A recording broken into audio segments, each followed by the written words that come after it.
ಕೇವಲ ನಾಡಿನ ಪ್ರಜೆಗಳಿಗೆ ಮಾತ್ರವಲ್ಲದೆ ಪ್ರಪಂಚದಾದ್ಯಂತ ಬಂದಿರುವ ಎಲ್ಲ ಕಷ್ಟ ಅನಿಷ್ಟಗಳನ್ನು ಪರಿಹಾರ ಮಾಡಿ ಸುಖ ಸಮೃದ್ಧಿ ನೆಮ್ಮದಿಯನ್ನು ಜೀವ ಸಂಕುಲಕ್ಕೆ ಉಣಬಡಿಸಲಿ ಎಂಬ ಪ್ರಾರ್ಥನೆಯನ್ನು ಮಾಡುವ ಮೂಲಕ ನಂದಿ ಧ್ವಜದ ಪೂಜೆಯನ್ನು ನಮ್ಮ ನಾಡಿನ ನಾಯಕರು ಹಾಗೂ ಮಾನ್ಯ ಮುಖ್ಯಮಂತ್ರಿಗಳು ಈಗ ನಾವು ನೋಡ್ತಾ ಇರುವಂಥದ್ದು ಇದೇ ಮೆರವಣಿಗೆಯಲ್ಲಿ ನೌಬತ್ತಾನೆಯಾಗಿ ಸಾಲು ಆನೆಯಾಗಿ ಬರುವಂತಹ ಆನೆಗಳನ್ನು ನಾವು ನೋಡ್ತಾ ಇದ್ದೀವಿ. ವೀಕ್ಷಕರೇ, ನಂದಿ ಧ್ವಜದ ಪೂಜೆ ಅಂತನ್ನುವುದು ಕೇವಲ ಒಂದು ಸಾಂಪ್ರದಾಯಿಕವಾದ ಆಚರಣೆ, ಅದರ ಹಿಂದೆ ಒಂದು ಮಹತ್ವವೇ ಇದೆ.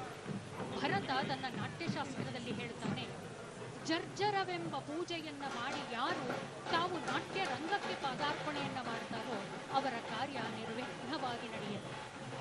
ಅದೇ ವಿಧವಾಗಿ ಈ ನವರಾತ್ರಿಯ ಸಂದರ್ಭದಲ್ಲಿ ಪ್ರತಿಯೊಂದು ದೇವಸ್ಥಾನಗಳಲ್ಲಿ ನಡೆಯುವಂತಹ ಬ್ರಹ್ಮೋತ್ಸವಾದಿಗಳಲ್ಲಿ ಆದಿ ಕಾರ್ಯವಾಗಿ ನಡೆಯುವಂಥದ್ದೇ ಧ್ವಜಾರೋಹಣ. ಅದರ ಅರ್ಥ ಧ್ವಜವನ್ನು ಆರೋಹಣ ಮಾಡುವ ಮೂಲಕವಾಗಿ ಸಂಕಲ್ಪಿಸಿರುವ ಕಾರ್ಯ ನಿರ್ವಿಘ್ನವಾಗಿ ಅಧೋಮುಖವಾಗಿ ಊರ್ಧ್ವಗತಿಯಲ್ಲಿ ನಡೆಯಲಿ ಎಂಬ ಪ್ರಾರ್ಥನೆ. ಅದೇ ವಿಧವಾಗಿ ನೀಳವಾಗಿ ಮುಗಿಲೆತ್ತರಕ್ಕೆ ನಿಂತಹ ನಂದಿ ಧ್ವಜಕ್ಕೆ ಪೂಜೆಯನ್ನು ಸಲ್ಲಿಸುವ ಮೂಲಕವಾಗಿ ಆ ಒಂದು ಸಂಸ್ಕೃತಿಯ ಮೂಲಕವಾಗಿ ಮನುಷ್ಯ ದೈವತ್ವದೆಡೆಗೆ ಏರುವಂತಹ ಊರ್ಧ್ವಮುಖವಾದ ಅವನ ಸಾಧನೆಯ ಉತ್ತುಂಗತೆಯನ್ನ ಇಲ್ಲಿ ಪ್ರತಿಬಿಂಬಿಸಬಹುದಾಗಿದೆ. ಮತ್ತೊಮ್ಮೆ ಮಾನ್ಯ ಮುಖ್ಯಮಂತ್ರಿಗಳು ಹಾಗೂ ಸಚಿವ ಸಂಪುಟದ ಎಲ್ಲ ಅವರ ಸನ್ಮಿತ್ರರು ಕೂಡ ನಂದಿ ಧ್ವಜದ ಮುಂದೆ ನಿಂತು ನಂದಿ ಧ್ವಜಕ್ಕೆ ಪೂಜೆಯನ್ನ ಗೈದಂತಹ ಮರುದೃಶ್ಯಾವಳಿಯನ್ನ ನಾವೀಗ ವೀಕ್ಷಣೆ ಮಾಡ್ತಾ ಇದ್ದೀವಿ. ಮಾನ್ಯ ಮುಖ್ಯಮಂತ್ರಿಗಳು ಹೃದಯ ತುಂಬಿ ಆಡಿದ ಮಾತುಗಳಲ್ಲಿ ನಮ್ಮ ನಾಡಿನ ಎಲ್ಲ ಪ್ರಜೆಗಳಿಗೆ ಸುಖ ಸಂತೋಷ ನೆಮ್ಮದಿ ಶಾಂತಿ ಎಲ್ಲಕ್ಕಿಂತ ಮಿಗಿಲಾಗಿ ಆರೋಗ್ಯ ಭಾಗ್ಯವನ್ನ ಅನುಗ್ರಹ ಮಾಡಲಿ ಎಂಬ ಪ್ರಾರ್ಥನೆ ಇತ್ತು. ಮುಂದಿನ ವೀಕ್ಷಕ ವಿವರಣೆಯನ್ನ ಶ್ರೀಯುತ ತ್ರಿಪುರಾಂತರ್ಗಾರ್ ಅವರು ನಡೆಸಿಕೊಡಬೇಕು ಅಂತ ಕೇಳ್ಕೊಳ್ತೇನೆ. ಎಲ್ಲ ವೀಕ್ಷಕ ಬಾಂಧವರಿಗೆ ವಿಜಯದಶಮಿ ದಸರಾ ಜಂಬೂ ಸವಾರಿಯ ದಿನದಂದು ಶುಭಾಶಯಗಳನ್ನು ಕೋರುತ್ತೇನೆ.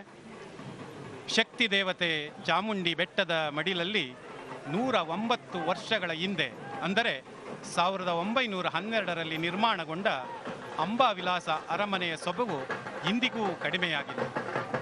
ವಿಶೇಷ ದಿನಗಳಲ್ಲಿ ಮಾಡುವಂತಹ ವಿದ್ಯುತ್ ದೀಪಾಲಂಕಾರ ಈ ಅರಮನೆ ಆವರಣವನ್ನು ಸ್ವರ್ಗ ಸದೃಶವನ್ನಾಗಿ ಮಾಡುತ್ತದೆ. ಮೈಸೂರು ಅರಮನೆ ಕರ್ನಾಟಕ ರಾಜ್ಯದ ಹೆಮ್ಮೆ ಅಷ್ಟೇ ಅಲ್ಲ, ನಮ್ಮ ಭಾರತ ದೇಶದ ಹೆಮ್ಮೆ. ದೇಶ ವಿದೇಶಗಳಿಂದ ಪ್ರವಾಸಿಗರನ್ನು ಸೆಳೆಯುವ ಸೌಂದರ್ಯ ಸೌಧ ಇದಾಗಿದೆ. ಮೈಸೂರಿನ ಭವ್ಯ ಹಾಗೂ ದಿವ್ಯವಾದ ಇತಿಹಾಸವನ್ನು ಹೇಳುವ ಸಾಕ್ಷಿ ಸೌಧ ಇದಾಗಿದೆ. ಒಂದು ಚಿತ್ರ 1000 ಪದಕ್ಕೆ ಸಮ ಎನ್ನುವಂತೆ ಮೈಸೂರು ಇತಿಹಾಸದ 1000 ಸುವರ್ಣ ಘಳಿಗೆಗಳನ್ನು ನೆನಪಿಸುವ ಶಕ್ತಿ ಈ ಸೌಧಕ್ಕಿದೆ. ಇಂತಹ ಅರಮನೆ ಮುಂದೆ ಜಂಬೂ ಸವಾರಿಯ ದೃಶ್ಯವನ್ನು ಕಣ್ತುಂಬಿಕೊಳ್ಳುತ್ತಿರುವ ನಾವು ನೀವುಗಳೇ ಧನ್ಯರು. ಕವಿವಾಣಿಯೊಂದು ಮೈಸೂರು ನಗರವನ್ನು ಹೀಗೆ ಬಣ್ಣಿಸುತ್ತದೆ: ಗಂಧದ ಗುಡಿಯಿದು ಮೈಸೂರು, ಚಿನ್ನದ ನಾಡಿದು ಮೈಸೂರು, ವೀಣೆಯ ಬೆಡಗಿದು ಮೈಸೂರು, ನಾಲ್ವಡಿ ಕೃಷ್ಣನ ಮೈಸೂರು. ಕನ್ನಡ ಸಾಹಿತ್ಯ ಲೋಕದ ದಿಗ್ಗಜರಲ್ಲಿ ಒಬ್ಬರಾದ BM ಶ್ರೀ ಅವರ ಇಂಗ್ಲಿಷ್ ಗೀತೆಗಳು ಕವನ ಸಂಕಲನದಲ್ಲಿ ಮೈಸೂರು ಮಕ್ಕಳು ಎಂಬ ಶೀರ್ಷಿಕೆಯಲ್ಲಿ ಉತ್ತಮ ಭಾವನೆಗಳನ್ನು ವ್ಯಕ್ತಪಡಿಸಿದ್ದಾರೆ. ನಿಮ್ಮ ನಾಡಾವುದು ಮೈಸೂರು, ನಿಮ್ಮೂರಾವುದು ಮೈಸೂರು, ಕನ್ನಡದ ಕಣ್ಣದು ಮೈಸೂರು, ನಾಲುಮಡಿ ಕೃಷ್ಣನ ಮೈಸೂರು. ಈಗ ತಾವೆಲ್ಲ ನೋಡ್ತಾ ಇರುವಂಥದ್ದು ನಂದಿ ಧ್ವಜ ಕುಣಿತ. ವೀಕ್ಷಕ ಬಾಂಧವರೇ, ನಂದಿ ಧ್ವಜವನ್ನು ನಂದಿ ಕಂಬ, ನಂದಿ ಕೋಲು ಹೀಗೆಲ್ಲ ಕರೆಯುವುದುಂಟು. ಕೊಡಗು ಕರಾವಳಿಯನ್ನು ಬಿಟ್ಟರೆ ಕರ್ನಾಟಕದ ಬಹುತೇಕ ಭಾಗಗಳಲ್ಲಿ ಈ ಕಲೆ ರೂಢಿಯಲ್ಲಿದೆ. ಈಗ ಮುಖ್ಯಮಂತ್ರಿಗಳಾದ ಬಸವರಾಜ ಬೊಮ್ಮಾಯಿರವರು ತೆರೆದ ವಾಹನದಿಂದಿಳಿದು ಏನು ಜಂಬೂ ಸವಾರಿಗೆ ಪುಷ್ಪಾರ್ಚನೆ ಮಾಡುವಂತಹ ವೇದಿಕೆಯ ಕಡೆ ತೆರಳುತ್ತಾ ಇದ್ದಾರೆ. ಜಂಬೂ ಸವಾರಿಗೆ ಚಾಲನೆ ದೊರೆತಿದೆ. ನಂದಿಗೆ ಪೂಜೆಯನ್ನು ಸಲ್ಲಿಸುವುದರ ಮುಖಾಂತರ ಅರಮನೆ ಆವರಣದಲ್ಲಿ ನಡೀತಾ ಇರುವಂತಹ ಈ ಸರಳ ದಸರಾ ಈ ಏನು 2 ವರ್ಷಗಳ ಕರಿಚಾಯಿಯಿಂದ ಹೊರಬರಲಿಕ್ಕೆ ಎಲ್ಲರಿಗೂ ಸಹಕರಿಸುತ್ತೆ ಅಂತ ನಂಬಿದ್ದೇವೆ. ನಾಡ ಹಬ್ಬ ಎಲ್ಲರ ಮನಸ್ಸಿನಲ್ಲಿ ಹೊಸ ಹುರುಪನ್ನ, ಚೈತನ್ಯವನ್ನ ತರಲಿದೆ. ಮುಂದಿನ ಈ ವಿಶೇಷವಾಗಿ ನಿರ್ಮಾಣ ಆಗಿರುವಂತಹ ವೇದಿಕೆಗೆ ಮುಖ್ಯಮಂತ್ರಿಗಳು ಯಾಕಂದರೆ ಅವರ ಮುಂದೆ ಕೆಲವು ತಂಡಗಳು ಈ ಕಲಾ ಮೇಳಗಳು ಪ್ರದರ್ಶನವನ್ನು ಮಾಡಬೇಕು. ನಂದಿ ಧ್ವಜ ಕುಣಿತ ಈಗ ನಡೀತಾ ಇದೆ. ಇದು ಎಲ್ಲ ಶೈವ ಸಂಪ್ರದಾಯದ ಒಂದು ಜನಪದ ಮೇಳ ಇದು. ಅಲ್ಲೇ ಸಾಲಂಕೃತ ಆನೆಗಳು, ನಿಶಾನೆ ನೌಪತ್ತು ಆನೆಗಳನ್ನು ನಾವು ಕಾಣ್ತಾ ಇದ್ದೇವೆ. ಹಿಂದೆ ರಾಜ ಮಹಾರಾಜರುಗಳು ಮೆರವಣಿಗೆ ಹೊರಡುವಾಗ ಈ ನಿಶಾನೆ ಮತ್ತು ನೌಪತ್ತು ಆನೆಗಳನ್ನು ಆರಂಭದಲ್ಲಿ ಬಿಡ್ತಾ ಇದ್ರು. ಅಂದರೆ ಸವಾರಿ ಬರ್ತಾ ಇದೆ, ಹುಷಾರ್, ಹೋಶಿಯಾರ್ ಅನ್ನೋ ಒಂದು ಎಚ್ಚರಿಕೆ ಜನಗಳಲ್ಲಿ ಇರ್ತಾ ಇತ್ತು. ನಂದಿ ಕೋಲು ಬಹಳ ಅತ್ಯಂತ ಉತ್ತಮವಾಗಿ ಅವರು ಕುಣಿಸ್ತಾ ಇದ್ದಾರೆ. ಇದು ಅಷ್ಟು ಸುಲಭವಾಗಿ ಕುಣಿಸೋದಕ್ಕೆ ಆಗದೇ ಇಲ್ಲ. ಅಲ್ಲಿ ನೋಡಿ, ಅಲ್ಲಿ ಹರಡೆ, ಕೊಳಗ ಮತ್ತು ಗಗ್ಗರ ಇವುಗಳು ಇದೆ. ಈ ಹರಡೆ ಒಳಗಡೆ ಟೊಳ್ಳಾಗಿರುತ್ತೆ. ಅದಕ್ಕೆ ಸಣ್ಣ ಸಣ್ಣ ಜಲ್ಲಿಗಳು ಅಥವಾ ಈ ಪಾರಿವಾಳದ ಬೀಜಗಳನ್ನು ಹಾಕ್ತಾರೆ. ಯಾಕೆಂದರೆ ಅದನ್ನು ಎತ್ತಿ ಕುಣಿಯುವಾಗ ಝಲ್ ಝಲ್ ಅನ್ನೋ ಒಂದು ಸಪ್ಪಳ ಬರಲಿ ಅನ್ನೋ ಕಾರಣಕ್ಕೆ. ಈ 18 ಮೊಳ ಉದ್ದ ಇರುವಂಥ ಎತ್ತರದ ಬಿದಿರಿನ ಬೊಂಬು ಇದು. ಇದಕ್ಕೆ ಒಂದೊಂದು ಮೊಳಕ್ಕೂ ಸಹಿತ ಧರ್ಮದ ಒಂದು ಸಂಕೇತ ಇದೆ ಅಂತ ನಂಬಿಕೆ ಉಂಟು.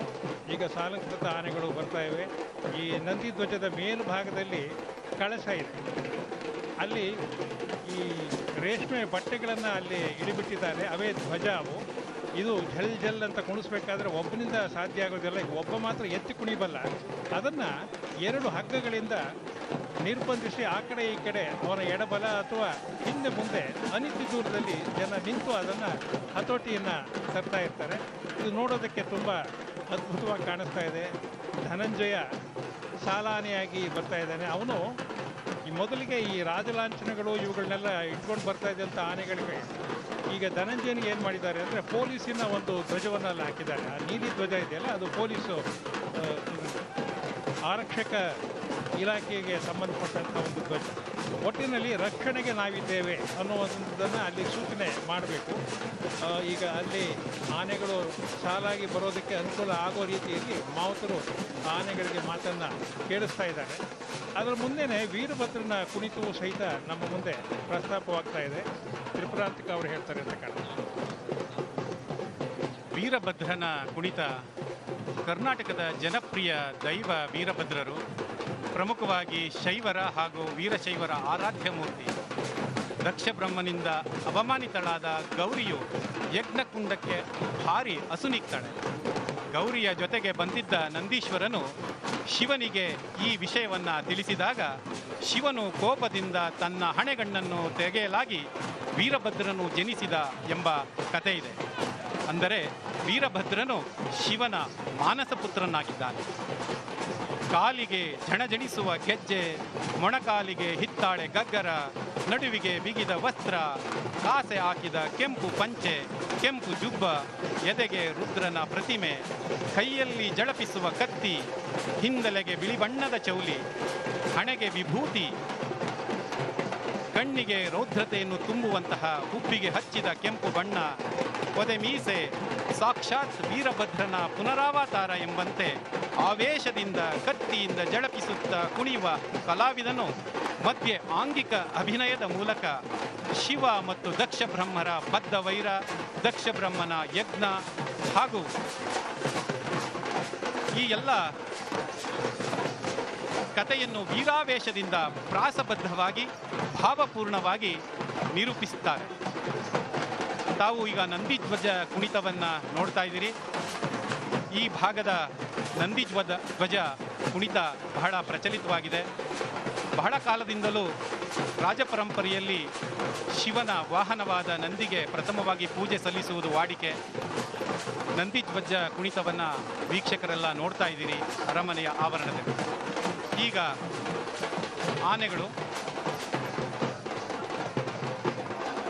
ಈ ಸಾಲಂಕೃತ ಆನೆಗಳು, ಈ ನಿಶಾನೆ ಮತ್ತು ನೌಪತ್ತು ಆನೆಗಳಿಗೆ ಅಂದರೆ ಹಿಂದೆ ಈ ರಾಜ ಮಹಾರಾಜರು ತಮ್ಮ ವೈಭವದ ಪರಾಕ್ರಮವನ್ನು ಮೆರೆಸೋದಕ್ಕೋಸ್ಕರ ಮತ್ತು ಅವರು ಈ ಶತ್ರುಗಳ ರಾಜ್ಯದಲ್ಲಿ ಗೆದ್ದು ಬಂದಂಥ ವಿಶೇಷವಾದ ವಿಶಿಷ್ಟವಾದ ವಸ್ತುಗಳನ್ನು ಈ ಆನೆಗಳ ಮೇಲೆ ಇಟ್ಟು ಜನ ಅದನ್ನು ನೋಡಿ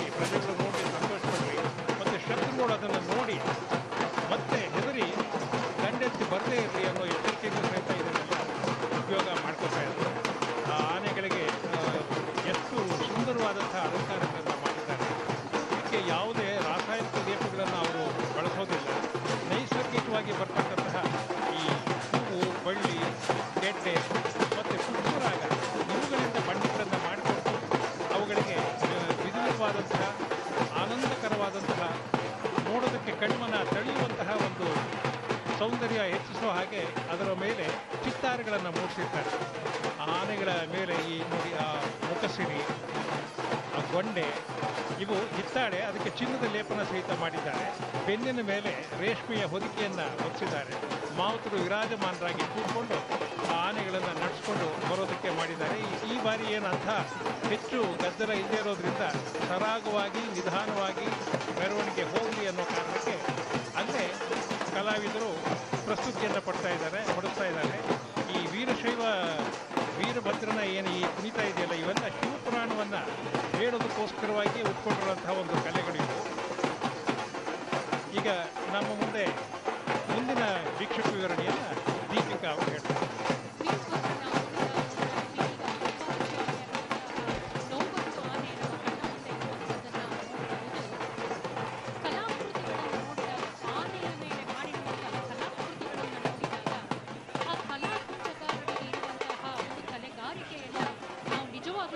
ಶ್ಲಾಘನೆ ಮಾಡಲೇಬೇಕಾಗಿದೆ. ಸಾಲಂಕೃತಗೊಂಡಂತಹ ಆನೆಗಳು ಅಂತನ್ನುವುದು ನಮ್ಮ ನವರಾತ್ರಿಯ ಸಂಭ್ರಮ, ಮೈಸೂರು ದಸರೆಯ ಒಂದು ಅವಿಭಾಜ್ಯ ಅಂಗ. ಜಂಬೂ ಸವಾರಿ ಅನ್ನುವಂತಹ ಅನ್ವರ್ಥ ನಾಮ ಈ ಆನೆಗಳ ಮೂಲಕವಾಗಿಯೇ ನಮ್ಮ ಈ ಉತ್ಸವಕ್ಕೆ ಬಂದಿದೆ ಅಂತನ್ನುವುದನ್ನು ನಾವಲ್ಲಿ ಗಮನಿಸಬೇಕು. ರಾಜ ಒಡೆಯರರ ಮೂಲಕವಾಗಿ ನಮ್ಮ ಈ ಒಂದು ಪರಂಪರೆಗೆ ಪರಿಚಿತವಾದಂತಹ ದಸರಾ ಮೈಸೂರಿನಲ್ಲಿ ದಸರಾ ಆಚರಣೆಯ ರೂಪದಲ್ಲಿ ರೂಪುಗೊಂಡಂತಹ ಖ್ಯಾತಿ, ಅದನ್ನು ನಮಗಾಗಿ ಒದಗಿಸಿಕೊಟ್ಟಂತಹ ಖ್ಯಾತಿ ಪ್ರಾತಸ್ಮರಣೀಯರಾದಂತಹ ಮುಮ್ಮಡಿ ಕೃಷ್ಣರಾಜ ಒಡೆಯರವರಿಗೆ ಸಲ್ಲತ್ತೆ ಅನ್ನುವಂಥದ್ದು ಚರಿತ್ರೆಯ ಪುಟಗಳು ನಮಗೆ ತಿಳಿಸಿಕೊಡ್ತಾ ಇದೆ. ಇನ್ನು 10ನೆಯ ಚಾಮರಾಜೇಂದ್ರ ಒಡೆಯರವರ ಮೂಲಕ ಈ ಅಂಬಾರಿಯಲ್ಲಿ ಸಾಗುವಂತಹ ಪರಂಪರೆ, ಜಂಬೂ ಸವಾರಿ ಅನ್ನುವಂತಹ ಒಂದು ಪರಂಪರೆ ನಮಗೆ ಪ್ರಾಪ್ತವಾಯಿತು. ಇನ್ನು ಶಕ ಪುರುಷರಾಗಿ ನವ ಮೈಸೂರಿನ ನಿರ್ಮಾತೃಗಳಾಗಿ ಹಲವಷ್ಟು ಪ್ರಥಮಿಕೆಗಳಿಗೆ ಮೈಸೂರನ್ನು ಭೂಪಟಲದುದ್ದಕ್ಕೂ ಕೊಂಡೊಯ್ದಂತಹ ನಾಲ್ವಡಿ ಕೃಷ್ಣರಾಜ ಒಡೆಯರರ ಮೂಲಕವಾಗಿ ಅರಸು ಮನೆತನದ ಸಾಂಪ್ರದಾಯಿಕ ಆಚರಣೆಯಾಗಿ ಕಂಡುಬಂದಂತಹ ದಸರಾ ಜನಸಾಮಾನ್ಯರ ದಸರೆಯಾಗಿ ಪ್ರಜೆಗಳು ಅದರಲ್ಲಿ ಪಾಲ್ಗೊಳ್ಳುವಂತಹ ಸದವಕಾಶವನ್ನು ಪಡೆದುಕೊಂಡ್ರು. ನಾವೀಗ ನೋಡ್ತಾ ಇದ್ದೀವಿ ಶುಭ್ರವಾದ ಆಕಾಶ, ಆ ವರುಣ ಕೂಡ ಬಹಳ ಸಂತೃಪ್ತನಾಗಿ ಈ ಮೈಸೂರು ದಸರೆಯಲ್ಲಿ ನಾನೂ ಪಾಲ್ಗೊಂಡು ಅದರ ಅವಿಸ್ಮರಣೀಯ ಘಳಿಗೆಗಳನ್ನು ನನ್ನ ಮನಸ್ಸಿನಲ್ಲಿ ಛಾಪೊತ್ತಿಕೊಳ್ಳೋಣ ಎಂಬ ರೀತಿಯಲ್ಲಿ ತಾನು ಪ್ರಶಾಂತ ಚಿತ್ತನಾಗಿ ಅರಮನೆಯ ಘಳಿಗೆಗಳನ್ನು ವೀಕ್ಷಿಸ್ತಾ ಇದ್ದಾನೆ.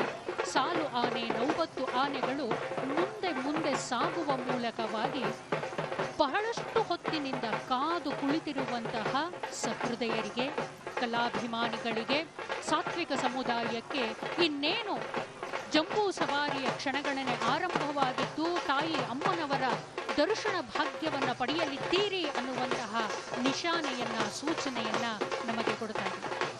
ಅಂಬಾವಿಲಾಸದ ಅರಮನೆ ಯಾವತ್ತಿದ್ದರೂ ಜಗತ್ ಪ್ರಸಿದ್ಧ. ನಳಿಸುವಂತಹ ದೀಪಾಲಂಕೃತವಾದ ಸಂಜೆಯ ಹೊತ್ತಿನಲ್ಲಿನ ಅರಮನೆಯನ್ನ ನೋಡುವುದೇ ಒಂದು ಹಬ್ಬ.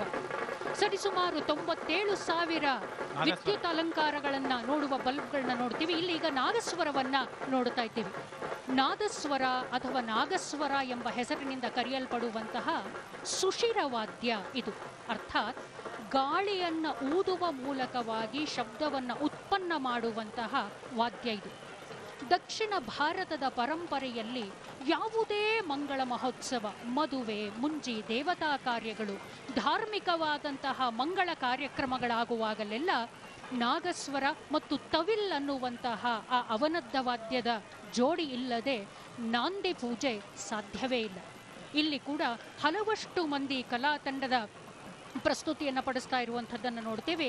ನಾದಸ್ವರ ವಿದ್ವಾನ್ ಆಗಿರತಕ್ಕಂತಹ ಶ್ರೀಯುತ ಆರ್ ನಾಗರಾಜ್ ಮತ್ತು ತಂಡದ ಕಲಾವಿದರು ಹಾಗೂ ಹಂಪಾಪುರ ಮಹದೇವ್ ತಂಡದ ಕಲಾವಿದರು ಸೇರಿಕೊಂಡು ನುಡಿಸ್ತಾ ಇರತಕ್ಕಂತಹ ನಾದಸ್ವರದ ತಂಡವನ್ನು ನೋಡ್ತಾ ಇದ್ದೀವಿ. ಅವರ ಹಿಂದೆ ನಾವು ಕಾಣಬಹುದಾಗಿರುವಂತಹ ಮತ್ತೊಂದು ಮಂಗಳವಾದ್ಯ ವಿದೇಶದಲ್ಲಿ ಹುಟ್ಟಿ ವಿದೇಶದಲ್ಲಿ ಹೆಚ್ಚು ಪ್ರಚಲಿತವಾಗಿದ್ದು ವಿದೇಶಿ ಸಂಗೀತದಲ್ಲಿ ಹೆಚ್ಚು ಬಳಕೆಯಾಗಿದ್ದರೂ ಕೂಡ ಕರ್ನಾಟಕ ಶಾಸ್ತ್ರೀಯ ಸಂಗೀತದ ನುಡಿತಗಳಲ್ಲೂ ತಾನು ಸೈ ಎನ್ನಿಸಿಕೊಂಡಿರುವಂತಹ ಮತ್ತೊಂದು ಸುಶಿರ ವಾದ್ಯ ಅದೇ ಸ್ಯಾಕ್ಸಫೋನ್. ಆ ಸ್ಯಾಕ್ಸಫೋನ್ ಅನ್ನುವಂತಹ ವಾದ್ಯವೂ ಕೂಡ ಸುಶಿರ ವಾದ್ಯವಾಗಿತ್ತು. ಆ ಕಲಾವಿದನಲ್ಲಿ ಇರತಕ್ಕಂತಹ ಉಸಿರನ್ನ ಹಿಡಿದಿಟ್ಟುಕೊಳ್ಳುವಂತಹ ಶಕ್ತಿ, ಸಾಮರ್ಥ್ಯದ ಮೇಲೆ ಅದರಿಂದ ಹೊಮ್ಮಿ ಬರುವಂತಹ ನಾದ ಮಾಧುರ್ಯ ತನ್ನ ಸುತ್ತಲ ಪರಿಸರದಲ್ಲಿ ತುಂಬಿ ಕೇಳುಗನ ಮನಸ್ಸಿಗೆ ಮುದವನ್ನ, ಸಂತಸವನ್ನು ಕೊಡುವಂಥದ್ದಾಗತ್ತೆ. ಈಗ ಮುಂದೆ ಬರ್ತಾ ಇರುವಂತಹ ವೀಕ್ಷಕ ವಿವರಣೆಯನ್ನು ಶ್ರೀಯುತ ತ್ರಿಪುರಾಂತಕರ್ ಅವರು ಮುಂದುವರಿಸ್ತಾರೆ. ಜಂಬೂ ಸವಾರಿಯ ಪ್ರಮುಖ ಆಕರ್ಷಣೆ ಅಥವಾ ಕೇಂದ್ರ ಬಿಂದು ಗಜಪಡೆ. ಗಜಪಡೆ ಮೈಸೂರು ದಸರಾ ಜಂಬೂ ಸವಾರಿಯಲ್ಲಿ ಜನರ, ವೀಕ್ಷಕರ ಕಣ್ಮನಗಳನ್ನು ಸೆಳೆಯುವಂತಹ ಪಡೆ. ಕಳೆದ ತಿಂಗಳು 13ನೇ ತಾರೀಕು ಬಂಡೀಪುರದಿಂದ ಈ ಗಜಪಯಣ ಹೊರಟು ಮೈಸೂರಿನ ಅರಣ್ಯ ಭವನದಲ್ಲಿ ಇಳಿದು 1 ತಿಂಗಳಿನಿಂದ ಸತತವಾಗಿ ಪೌಷ್ಟಿಕ ಆಹಾರದೊಂದಿಗೆ ಇಲ್ಲಿ ಅವು ಪ್ರತಿನಿತ್ಯ ತಾಲೀಮನ್ನು ನಡೆಸ್ತಾ ಇದ್ದಾವೆ. ಪ್ರತಿ ವರ್ಷ ಸುಮಾರು 5.5 ಕಿಲೋಮೀಟರ್ ಮೈಸೂರು ಅಂಬಾವಿಲಾಸ ಅರಮನೆಯಿಂದ ಬನ್ನಿ ಮಂಟಪದವರೆಗೆ 5.5 ಕಿಲೋಮೀಟರ್ ಚಲಿಸಬೇಕಿದ್ದ ಈ ಜಂಬೂ ಸವಾರಿ ಈ ವರ್ಷ ಸರಳ ದಸರೆ ಹಿನ್ನೆಲೆಯಲ್ಲಿ ಅರಮನೆಯ ಆವರಣಕ್ಕೆ ಸೀಮಿತವಾಗಿದ್ದರಿಂದ ಪ್ರತಿನಿತ್ಯ ಇಲ್ಲೇ ತಾಲೀಮನ್ನು ಈ ಗಜಪಡೆ ನಡೆಸ್ತಾ ಇದ್ವು. ಶಿಸ್ತುಬದ್ಧವಾಗಿ ಮಾವುತನ ಆಜ್ಞೆಗಳನ್ನು, ಸನ್ನೆಗಳನ್ನು ಪಾಲಿಸುವಂತಹ ಈ ಗಜಪಡೆ ಸಾವಿರಾರು ಜನರ ನಡುವೆ ಗಜಗಾಂಭೀರ್ಯದಿಂದ ಜನರ ಮನಸ್ಸನ್ನು ಸೆಳೀತಾ ಇದ್ದಾವೆ. ಈ ಆನೆಗಳ ಮೇಲೆ ಚಿತ್ರಿಸಿರುವಂತಹ ಈ ಚಿತ್ರಗಳು ನೈಸರ್ಗಿಕ ಬಣ್ಣದಿಂದ ಮಾಡಿದಂತಹವು, ಚಿತ್ತಾಕರ್ಷಕವಾಗಿದ್ದಾವೆ. ಮಕ್ಕಳಿಗಂತೂ ಜಂಬೂ ಸವಾರಿಯ ಆನೆಗಳು ಮುದವನ್ನು ನೀಡ್ತವೆ. ಇಲ್ಲಿ ತಾವು ನೋಡ್ತಾ ಇದ್ದೀರಿ, ಸ್ಯಾಕ್ಸೋಫೋನ್ ಮಹಿಳಾ ತಂಡ ಮುನ್ನಡೀತಾ ಇದೆ. ಹಾಗೆ ಈ ನೌಪತ್ ಆನೆ ಬರ್ತಾ ಇದೆ. ಅರಮನೆಯ ಆವರಣದಲ್ಲಿ ಒಂದು ಸಂಭ್ರಮ ಮನೆ ಮಾಡಿದೆ. ಏನು ಕಳೆದ 2 ವರ್ಷಗಳಿಂದ ನಾಡಿನ ಜನತೆ ಮಹಾಮಾರಿಯಿಂದ ನರಳುತ್ತಾ ಇದ್ರು, ಅದರಿಂದ ಹೊರಬರೋದಕ್ಕೆ ಈ ಒಂದು ದಸರಾ ಹಬ್ಬದ ಆಚರಣೆ, ಸಂಭ್ರಮ ಸಹಕಾರಿಯಾಗಲಿದೆ. ವೀಕ್ಷಕರೇ, ಅಂಬಾವಿಲಾಸ ಅರಮನೆಯ ಮುಂದೆ ಗಜಪಡೆ ತಮ್ಮ ಗಜಗಾಂಭೀರ್ಯದ ನಡಿಗೆಯಿಂದ ಜನರ ಮನಸ್ಸನ್ನು ಸೆಳೀತಾ ಇದೆ. ಹಲವಾರು ಜನರು ಆ ಒಂದು ದೃಶ್ಯಗಳನ್ನು ಕಣ್ತುಂಬಿಕೊಳ್ಳೋದ್ರ ಜೊತೆಗೆ ತಮ್ಮ ಮೊಬೈಲ್ ಕ್ಯಾಮರಾಗಳಲ್ಲೂ ಸಹ ಅದನ್ನು ರೆಕಾರ್ಡ್ ಮಾಡ್ತಾ ಇದ್ದಾರೆ.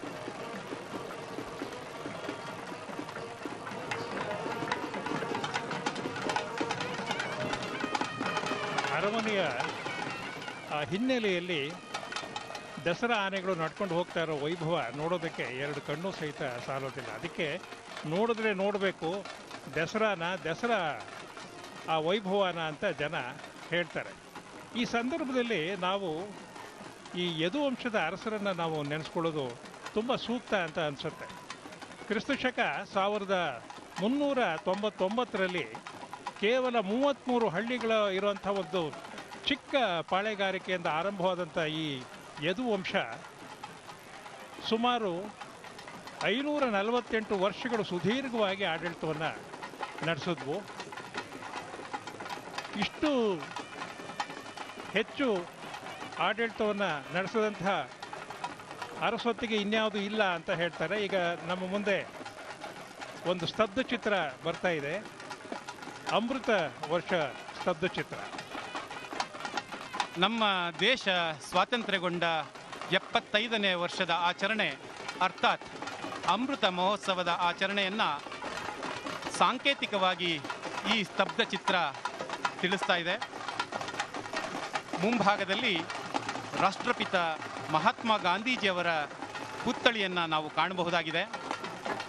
ಹಾಗೆ ನಮ್ಮ ದೇಶ ಸ್ವಾತಂತ್ರ್ಯವನ್ನು ಪಡೀಲಿಕ್ಕೆ ಹೋರಾಟವನ್ನು ಮಾಡಿದಂತಹ ರಾಷ್ಟ್ರ ನಾಯಕರುಗಳ ಚಿತ್ರವನ್ನು ಸಹ ತಾವು ಗಮನಿಸಬಹುದಾಗಿದೆ.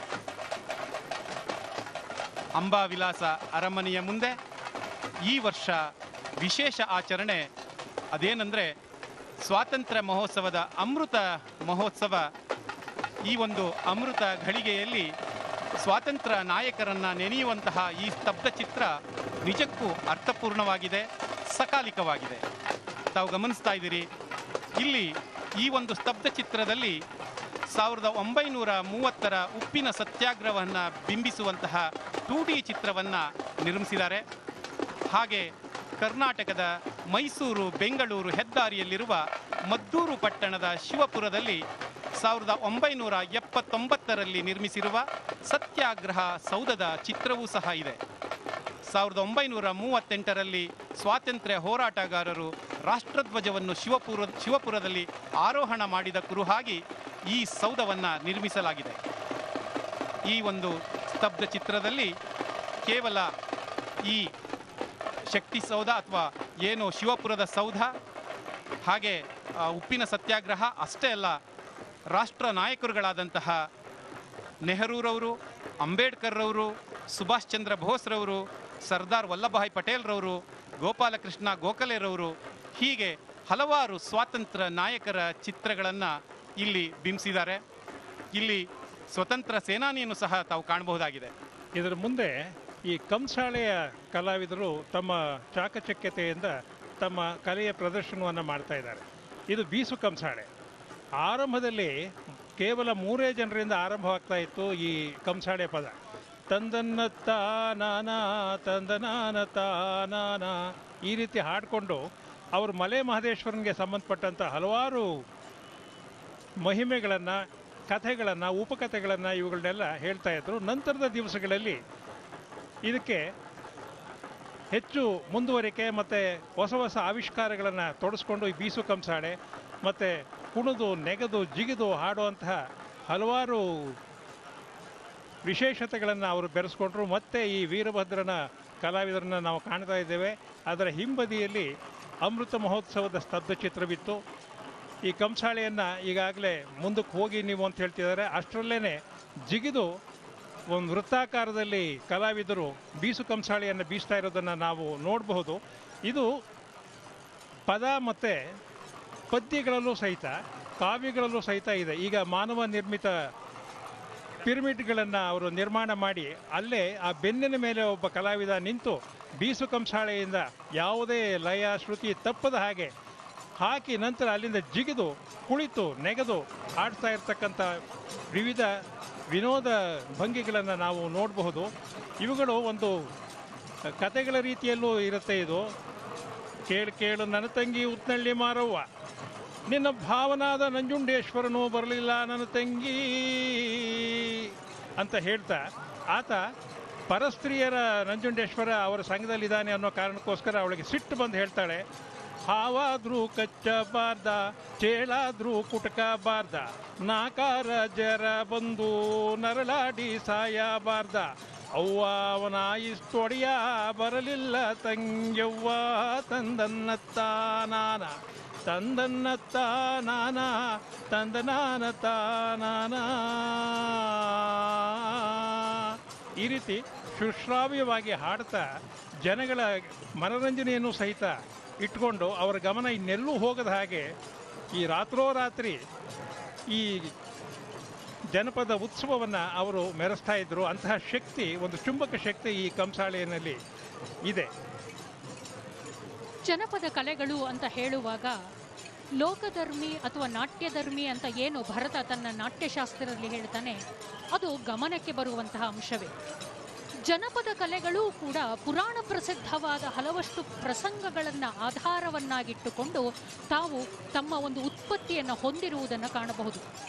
ಮಲೆ ಮಹದೇಶ್ವರನ ಮಹಿಮೆಗಳನ್ನು, ಯಶೋಗಾಥೆಗಳನ್ನು ವರ್ಣನೆ ಮಾಡುವಂತಹ ಕಂಸಾಳೆಯ ಕುಣಿತ ಅನ್ನುವುದನ್ನು ನಾವೀಗಷ್ಟೇ ನೋಡಿದ್ವಿ. ಈಗ ಮಾನ್ಯ ಜಿಲ್ಲಾ ಉಸ್ತುವಾರಿ ಸಚಿವರು ಸಮಯವನ್ನು ಸೂಚನೆ ಮಾಡ್ತಾ ಇದ್ದಾರೆ. ಮುಹೂರ್ತ ಮೀರದ ರೀತಿಯಲ್ಲಿ ಶುಭ ಮುಹೂರ್ತಗಳಿಗೆ ಎಲ್ಲಿ ಅಂಬಾರಿಗೆ ಏನು ಪುಷ್ಪಾರ್ಚನೆ ನೆರವೇರಬೇಕಾಗಿದೆ ಅದರ ಬಗ್ಗೆ ಗಮನ ಇರಲಿ ಅಂತ ಹೇಳಿ ಅಧಿಕಾರಿಗಳಿಗೆ ತಿಳಿಸಿಕೊಡ್ತಾ ಇರೋದನ್ನು ನೋಡಬಹುದು. ಜನಪದ ಕಲಾ ತಂಡಗಳು ಮಾಡುವಂತಹ ಉತ್ಪ್ಲವನಗಳಿರಬಹುದು, ಭ್ರಮರಗಳಿರಬಹುದು, ಅದು ಯಾವುದೇ ವಿಧವಾದ ಭಂಗಿಗಳಲ್ಲಿ ಅವರು ತಮ್ಮ ಲಯಕ್ಕನುಗುಣವಾದ ನಡೆಗಳನ್ನು ಮಾಡ್ತಾ ಇದ್ರೂ ಕೂಡ ಲಯದ ಮೇಲಿನ ಹಿಡಿತ, ಕಥೆಯ ಮೇಲಿನ ಹಿಡಿತ, ಅವರ ನಡೆಗಳ ಮೇಲಿನ ಹಿಡಿತ ಎಲ್ಲೂ ಅಬಾಧಿತವಾಗಿ ನಡೆಯುತ್ತೆ. ಸರ್ವೇ ಸಾಮಾನ್ಯವಾಗಿ ವೀರಭದ್ರ ಕುಣಿತ, ವೀರಗಾಸೆ ಕುಣಿತ ಮುಂತಾದವುಗಳು ಶೌರ್ಯ ಪ್ರಧಾನವಾದ, ವೀರರಸ ಪ್ರಧಾನವಾದಂತಹ ನಾಟ್ಯಗಳಾಗಿದೆ. ಇದೀಗ ನಾವು ನೋಡ್ತಾ ಇದ್ದೀವಿ ಮತ್ತೊಂದು ಸ್ತಬ್ಧ ಚಿತ್ರ, ಮೈಸೂರಿನ ನಗರಾಭಿವೃದ್ಧಿ ಪ್ರಾಧಿಕಾರದಿಂದ ಬಂದಿರುವಂತಹದ್ದು. ಹೇಳ್ತಾ ಇದ್ದ ರೀತಿಯಲ್ಲಿ ಜನಪದ ಕಲಾ ತಂಡ ಅಂತ ಹೇಳುವಾಗ ಆ ಆರ್ಭಟಿ ವೃತ್ತಿಗಳನ್ನು ಅವರು ಪ್ರಚುರಪಡಿಸ್ತಾ ಹೋಗ್ತಾರೆ.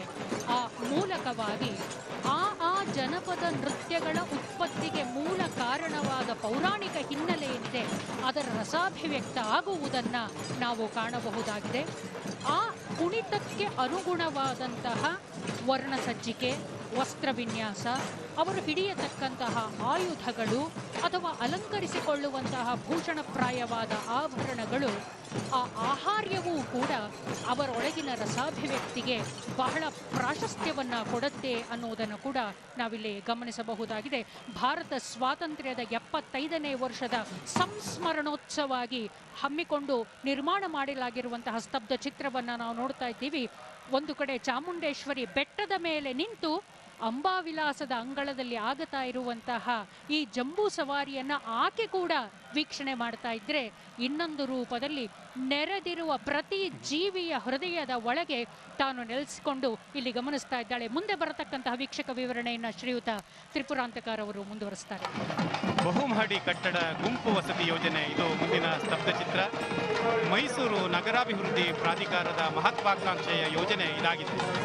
ಮೈಸೂರಿನ ವಿಜಯನಗರ, ದಟ್ಟಗಳ್ಳಿ ಹಾಗೂ ಸಾತಗಳ್ಳಿ ಬಡಾವಣೆಗಳಲ್ಲಿ ಒಟ್ಟು 29 ಎಕರೆಯಲ್ಲಿ ಈ ಬಹುಮಹಡಿ ಕಟ್ಟಡ ಗುಂಪು ವಸತಿ ಯೋಜನೆಯನ್ನು 452 ಕೋಟಿ ವೆಚ್ಚದಲ್ಲಿ ಅನುಷ್ಠಾನಗೊಳಿಸಲು ಪ್ರಾಧಿಕಾರವು ಯೋಜನೆಯನ್ನು ಸಿದ್ಧಪಡಿಸಿದೆ. ಮೈಸೂರಿನಲ್ಲಿ ಮೈಸೂರು ಯೋಜನೆಯಡಿ ನಾಗರಿಕರಿಗೆ ಸ್ವಂತ ಮನೆಯ ಕನಸನ್ನು ನನಸು ಮಾಡಲು ಪ್ರಾಧಿಕಾರದ ಯೋಜನೆ ಇದಾಗಿದೆ.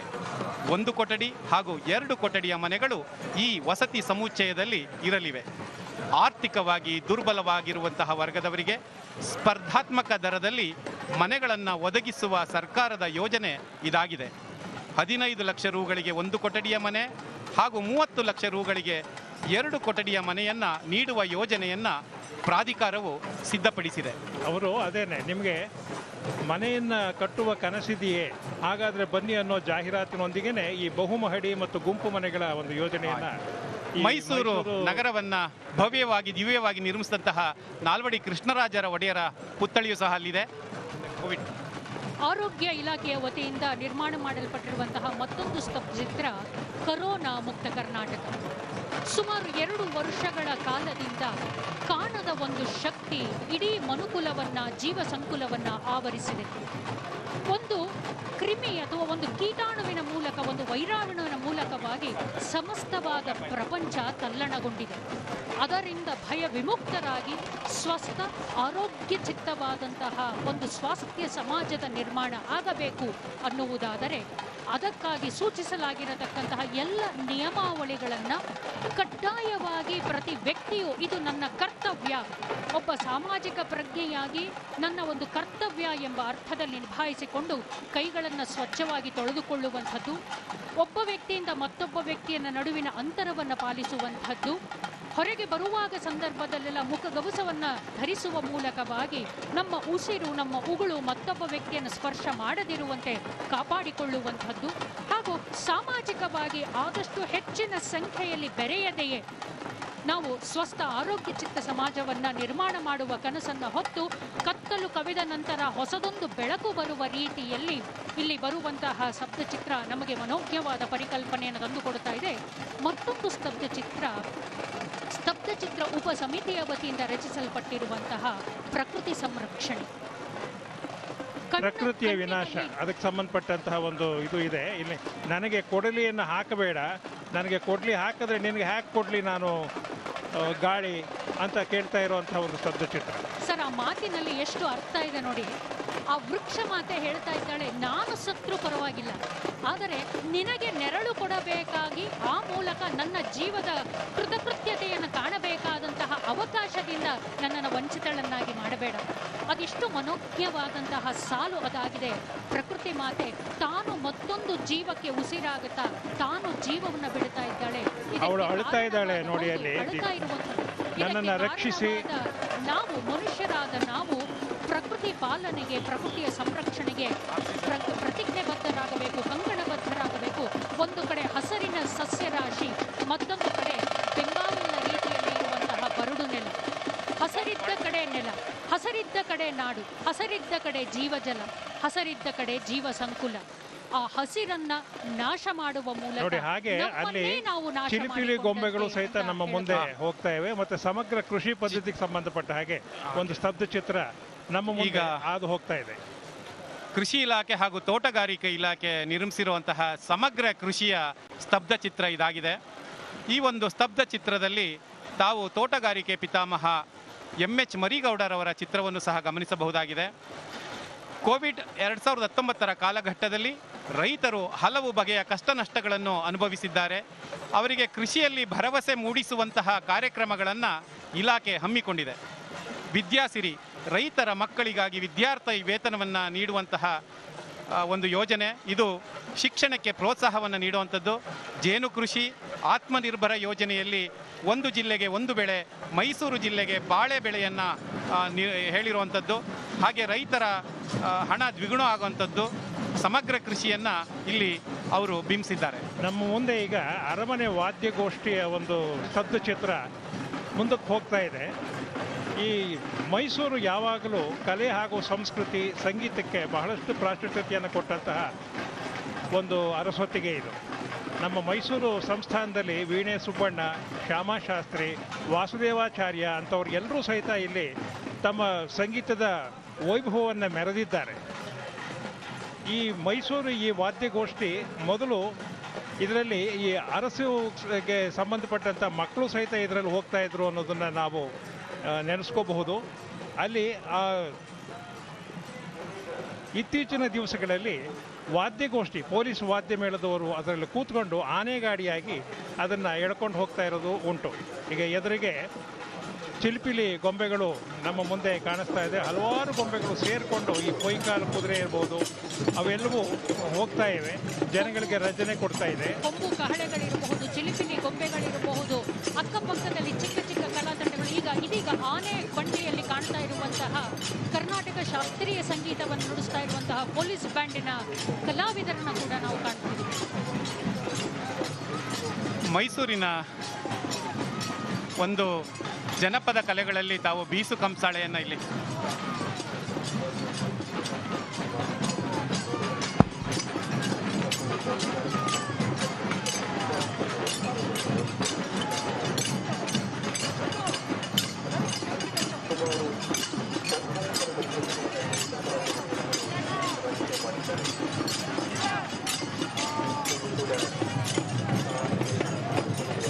ಪೊಲೀಸ್ ಬ್ಯಾಂಡ್ ಐರೋಪ್ಯ ರಾಷ್ಟ್ರಗಳಿಗೆ ಭೇಟಿ ನೀಡಿದಂತಹ ಚಾಮರಾಜೇಂದ್ರ ಒಡೆಯರ್ರವರು ಇಂಗ್ಲಿಷ್ ಬ್ಯಾಂಡ್ ರೂಪಿಸಲು ಯೋಜನೆಯನ್ನು ಸಿದ್ಧಪಡಿಸಿ 1868ರಲ್ಲಿ ಪ್ರಾರಂಭಿಸ್ತಾರೆ. ಸ್ವತಃ ಅವರು ವೀಣೆ ಹಾಗೂ ವಯಲಿನ್ನ ನುಡಿಸ್ತಾ ಇದ್ದಿದ್ದು ವಿಶೇಷ. 1920ರಲ್ಲಿ ಕರ್ನಾಟಕ ಬ್ಯಾಂಡನ್ನು ನಾಲ್ವಡಿ ಕೃಷ್ಣರಾಜ ಒಡೆಯರ್ರವರು ರೂಪಿಸ್ತಾರೆ. 1920ರಲ್ಲಿ ಬ್ಯಾಂಡ್ ಬಂಗಲೆಯನ್ನು ನಿರ್ಮಿಸ್ತಾರೆ. ಅದು 1992ರಲ್ಲಿ ಕಮಿಷನರ್ ಕಚೇರಿಯಾಗಿ ಮಾರ್ಪಾಡಾಗುತ್ತೆ. ಸ್ವಾತಂತ್ರ್ಯ ನಂತರ 1952ರಲ್ಲಿ ಪೊಲೀಸ್ ಇಲಾಖೆಗೆ ಈ ಒಂದು ಬ್ಯಾಂಡನ್ನು ಹಸ್ತಾಂತರಿಸಲಾಗುತ್ತೆ. ಇಲ್ಲಿ ಕಂಸಾಳೆಯಲ್ಲಿ ನಮ್ಮ ಮಹಿಳಾ ಬಳಗ ಭಾಗವಹಿಸಿರೋದನ್ನು ನೋಡಬಹುದು. ಏನು ಕರ್ನಾಟಕದ ಜನಪದ ಕಲೆಗಳು ಮರೆಯಾಗ್ತಿದೆ. ಇಂತಹ ಕಾಲಘಟ್ಟದಲ್ಲಿ ಶಾಲಾ ಕಾಲೇಜುಗಳಲ್ಲಿ, ವಾರ್ಷಿಕೋತ್ಸವಗಳಲ್ಲಿ ಇಂದಿನ ಮಕ್ಕಳು ಈ ಕಲೆಗಳನ್ನು ಕಲಿತು ಪ್ರದರ್ಶನ ನೀಡ್ತಾ ಇರೋದು ಒಂದು ಶ್ಲಾಘನೀಯ ಕಾರ್ಯವೇ ಸರಿ. ಏನು ಆನೆ ಬಂಡಿಯಲ್ಲಿ ತಾವು ಪೊಲೀಸ್ ವಾದನ ನೋಡಿದ್ರಿ. ಈಗ ಡೊಳ್ಳು ಕುಣಿತದ ಬಗ್ಗೆ ಡೊಳ್ಳಿನ ಜಯಚಂದ್ರ ಸರ್ ಹೇಳ್ತಾರೆ. ಅದು ಹೋಯ್ತು. ಮತ್ತೆ ಸ್ತಬ್ಧ ಚಿತ್ರಗಳೇ ಈಗ ನಮಗೆ ಕಾಣಿಸ್ತಾ ಇದೆ. ಪ್ರಕೃತಿಗೆ ಸಂಬಂಧಿಸಪಟ್ಟಂತಹ ಒಂದು ಸ್ತಬ್ಧ ಚಿತ್ರ. ಪ್ರಕೃತಿಯನ್ನು ವಿನಾಶ ಮಾಡಬೇಡಿ, ಆಗ ಮನುಕುಲ ಉಳಿಯೋದಿಲ್ಲ, ಈಗಲಾದರೂ ಎಚ್ಚೆತ್ತುಕೊಳ್ಳಿ ಅನ್ನೋ ಒಂದು ಸಂದೇಶವನ್ನು ಸಾರ್ಕೊಂಡು ಹೇಳ್ತಾ ಇರೋವಂಥದ್ದನ್ನು ಕಾಣ್ತಾ ಇದ್ದೀವಿ. ಮತ್ತು ಬಹುಮಹಡಿ ಗುಂಪಿನ ಮನೆಗಳ ಒಂದು ಸ್ತಬ್ಧ ಚಿತ್ರ ಮೈಸೂರು ನಗರಾಭಿವೃದ್ಧಿ ಪ್ರಾಧಿಕಾರ ನಿರ್ಮಾಣ ಮಾಡಿರ್ತಕ್ಕಂಥದ್ದನ್ನು ನಾವು ನೋಡ್ತಾ ಇದ್ದೀವಿ. ಇದು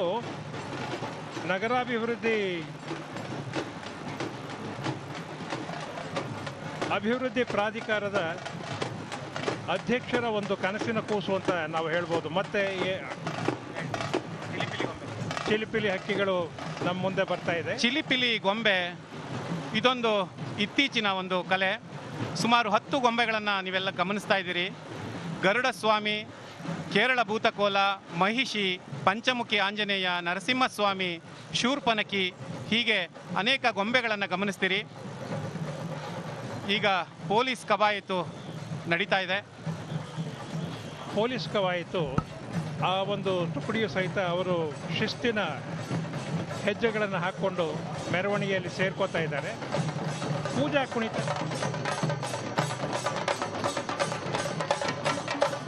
ಹೆಜ್ಜೆಗಳನ್ನು ಈ ಪೂಜಾ ಪಟ ಹೊಂದಿರುತ್ತೆ. ಮತ್ತು ಪೊಲೀಸ್ ತುಕಡಿ ಮೆರವಣಿಗೆಯಲ್ಲಿ ಪಾಲ್ಗೊಳ್ತಾ ಇರೋದು. ಅದರ ಹಿಂಬದಿಯಲ್ಲಿ ಗಜಪಡೆ ಬರ್ತಾ ಇದೆ. ಗಜಪಡೆ ಅದು ಒಂದು ಐತಿಹಾಸಿಕವಾದಂತಹ ಒಂದು ಚರಿತ್ರೆಯನ್ನು ನಮ್ಮ ಮೈಸೂರು ಸಂಸ್ಥಾನದ ಗಜಪಡೆ ಮಾಡಿದೆ. ಹಿಂದೆ ಇಂಗ್ಲಿಷರ ವಶದಲ್ಲಿ ಇದ್ದಂತಹ ಮೈಸೂರು ಸಂಸ್ಥಾನ ಈ ಅಶ್ವಾರೋಹಿ ಪಡೆ ಇದೊಂದು ಹೆಸರನ್ನ ಮಾಡಿರುವಂತಹದ್ದು. ಚಂಡೆ ವಾದ್ಯಗಳ ತಾಡನವನ್ನು ನಾವೀಗ ನೋಡ್ತಾ ಇದ್ದೀವಿ. ದಕ್ಷಿಣ ಕನ್ನಡದ ಪ್ರಸಿದ್ಧ ಕಲೆಯಾಗಿ ಇದನ್ನು ನಾವು ಕಾಣುತ್ತೇವೆ. ಚಂಡೆ ವಾದ್ಯಗಳು ಅಂತನ್ನುವುದು ಅಲ್ಲಿ ನುಡಿಸತಕ್ಕ ಪೊಲೀಸ್ ವಾದ್ಯ ಮೇಳ ಸಹಿತ ಈಗ ಮುಂದಕ್ಕೆ ಹೋಗ್ತಾ ಇದೆ. ತಾಯಿ ಚಾಮುಂಡೇಶ್ವರಿ ಅಭಿಮನ್ಯುವಿನ ಬೆನ್ನಿನ ಮೇಲೆ ಹೊತ್ತು ಬರ್ತಾ ಇರತಕ್ಕಂತಹ ನಾಡ ಅಧಿದೇವತೆಯಾದಂತಹ ಚಾಮುಂಡೇಶ್ವರಿಯನ್ನ ನಾವು ಕಾಣ್ತಾ ಇದ್ದೀವಿ. 750 kg ತೂಕ ಇರುವಂತಹ ಮರದ ಅಂಬಾರಿಗೆ ಸುಮಾರು 80 kgಯಷ್ಟು ಚಿನ್ನದ ತಗಡಿನಿಂದ ಸಾಲಂಕೃತಗೊಂಡಿರುವಂತಹ 5 ಕಲಶಗಳಿಂದ ಯುಕ್ತವಾದ ಅಂಬಾರಿಯಲ್ಲಿ ದೇವಿ ನಾಡ ಅಧಿದೇವತೆಯಾದ ಭುವನೇಶ್ವರಿಯನ್ನ ಕಂಡ್ವಿ. ಈಗ ನಾವು ನೋಡ್ತಾ ಇದ್ದೀವಿ ಪೊಲೀಸ್ ತಂಡವನ್ನು. ಮತ್ತೆ ಗಜಪಡೆಯನ್ನು ನಾವು ಕಂಡವು. ಮತ್ತೆ ಈಗ ಏನಾಗ್ತಿದೆ ಅಂದರೆ ಇಲ್ಲಿ ತರಾತುರಿಯಲ್ಲಿ ಮೆರವಣಿಗೆಗಳು ಒಂದಕ್ಕೊಂದು ಸೇರ್ಕೊಳ್ಳೋ ಒಂದು ಸ್ಥಿತಿಯಲ್ಲಿವೆ. ಆ ಚಿತ್ರಣಗಳನ್ನು ನೋಡ್ತಾ ಇದ್ದಾರೆ. ತಕ್ಷಣ ಆ ಚಾಮುಂಡೇಶ್ವರಿಯ ಅಂಬಾರಿಗೆ ಅಲಂಕಾರಗೊಳ್ಳುವಂತಹ ಹೂವಿನ ಒಂದು ಕೃತಾರ್ಥತೆಯನ್ನು ನಾವಿಲ್ಲಿ ಸ್ಮರಣೆ ಮಾಡಬೇಕು. ಸುಮಾರು 16 ವರ್ಷಗಳ ಕಾಲ ಕೇವಲ ಒಂದು ಕುಟುಂಬದ ಸದಸ್ಯರು ಈ ಹೂವಿನ ಅಲಂಕಾರವನ್ನು ಮಾಡಿಕೊಡ್ತಾ ಇರುವುದನ್ನ ನಾವಿಲ್ಲಿ ಗಮನಿಸಬೇಕಾದ ಅಂಶ. ಇಲ್ಲಿ ನಾವು ನೋಡ್ತಾ ಇರ್ತಕ್ಕಂಥ ಚಿಲಿಪಿಲಿ ಗೊಂಬೆಗಳು, ಬೇರೆ ಬೇರೆ ವೇಷವನ್ನ ತೊಟ್ಟಂತಹ ಗೊಂಬೆಗಳು ಮನರಂಜನೆಯ ಒಂದು ಆಕರ್ಷಣೆಯಾಗಿ ಮಕ್ಕಳಿಗೆ ಮುದವನ್ನು ನೀಡುವ ರೀತಿಯಲ್ಲಿ ಬರ್ತಾ ಇದ್ದಾರೆ. ಅಭಿಮನ್ಯು ತನ್ನ ಕುಕ್ಕಿ ಆನೆಗಳಾದ ಚೈತ್ರ ಮತ್ತು ಕಾವೇರಿಯ ಜೊತೆಯಲ್ಲಿ ಇದೀಗ ವೇದಿಕೆಯ ಮೇಲೆ ಉಪಸ್ಥಿತರಿರ್ತಕ್ಕಂತಹ ಗಣ್ಯ ಮಾನ್ಯರಿಂದ ಪುಷ್ಪಾರ್ಚನೆಯನ್ನ ಸ್ವೀಕಾರ ಮಾಡುವುದಕ್ಕಾಗಿ ನಡೆದು ಬರ್ತಾ ಇರುವಂಥದ್ದನ್ನ ನೋಡ್ತಿದ್ದೀವಿ. ರಾಜ ಗಾಂಭೀರ್ಯದಲ್ಲಿ ಹೆಜ್ಜೆ ಹಾಕುತ್ತಾ ಇರುವಂತಹ ಅಭಿಮನ್ಯುವನ್ನ ಗಮನಿಸ್ತಾ ಇದ್ರೆ ಸುಮಾರು 56 ವರ್ಷದ ಪ್ರಾಯದ ಅಭಿಮನ್ಯು ತನ್ನ ಕುಕ್ಕಿ ಆನೆಗಳಾದ ಚೈತ್ರ ಮತ್ತು ಕಾವೇರಿಯ ಜೊತೆಯಲ್ಲಿ ಈಗ ವೇದಿಕೆಯಡೆಗೆ ಬರುತ್ತಿರುವುದನ್ನು ಕಾಣಬಹುದಾಗಿದೆ.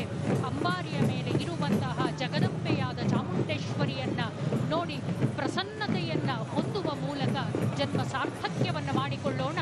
ಈ ಅಂಬಾರಿಯ ಕುರಿತಾಗಿ, ಆನೆಯ ಕುರಿತಾಗಿ ಮುಂದಿನ ವೀಕ್ಷಕ ವಿವರಣೆ. ಈ ಬಾರಿಯ ಚಿನ್ನದ ಅಂಬಾರಿಯನ್ನ ಹೊತ್ತು ಬರ್ತಾ ಇರುವಂಥದ್ದು ಅಭಿಮಾನದ ಆನೆ ಅಭಿಮನ್ಯು. ಸುಮಾರು 56 ವರ್ಷದ ವಯಸ್ಸಿನ ಮತ್ತಿಗೂಡು ಆನೆ ಶಿಬಿರದ ಈ ಆನೆ 4720 kg ತೂಕದ್ದಾಗಿದೆ.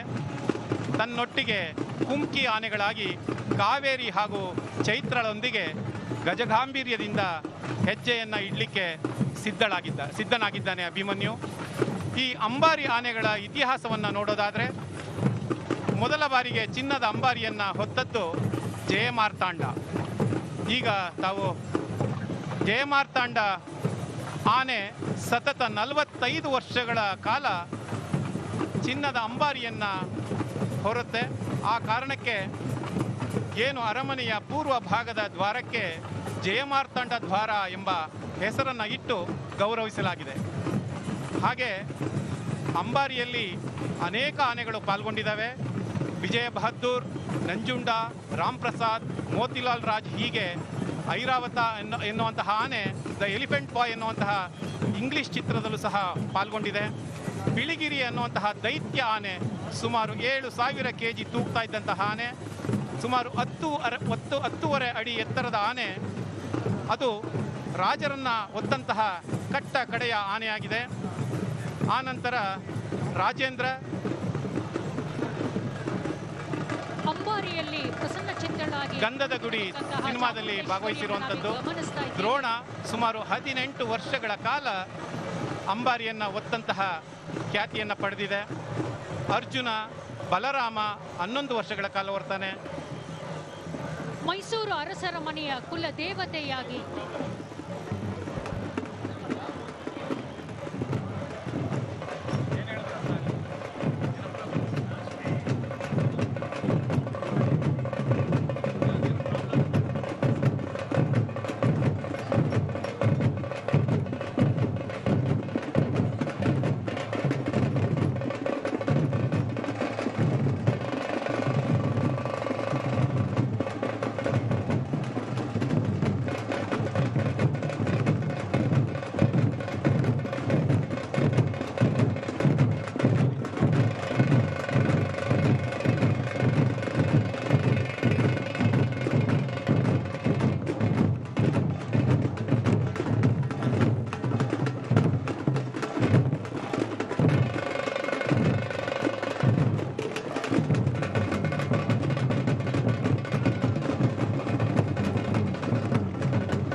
ಈಗ ಅತ್ಯಂತ ಆಕರ್ಷಣೀಯ ಭಾಗ ವಿಶೇಷವಾಗಿ ನಿರ್ಮಾಣ ಆಗಿರುವಂತಹ ವೇದಿಕೆಯಲ್ಲಿ ಮುಖ್ಯಮಂತ್ರಿಗಳು ಆಸೀನರಾಗ್ತಾ ಇದ್ದಾರೆ, ಬರ್ತಾ ಇದ್ದಾರೆ. ಈಗ ಅವರು ಅಂಬಾರಿ ಬರುವ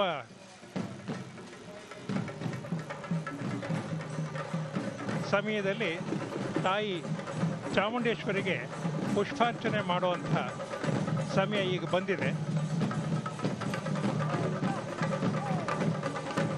ಜೊತೆಯಲ್ಲಿ ಮೈಸೂರಿನ ಉಸ್ತುವಾರಿ ಸಚಿವರು,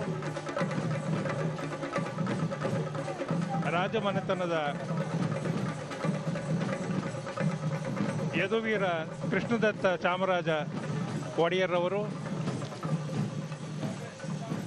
ಪೂಜ್ಯ ಮಹಾಪೌರರಾದಂಥ ಸುನಂದ ಪಾಲನೇತ್ರ,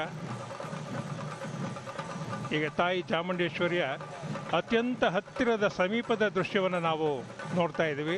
ಭಕ್ತಿಯಿಂದ ಅವರು ಕೈ ಮುಗಿತಾ ಇದ್ದಾರೆ, ಪುಷ್ಪಾರ್ಚನೆಯನ್ನು ಮಾಡುವಂಥ ಒಂದು ಸಮಯ. ಅಭಿಮನ್ಯುನ ತೀರ ಮುಖ್ಯಮಂತ್ರಿಗಳ ಹತ್ತಿರಕ್ಕೆ ಕರ್ತರುವಂಥ ಒಂದು ಪ್ರಯತ್ನ ಮಾಡ್ತಾ ಇದ್ದಾರೆ.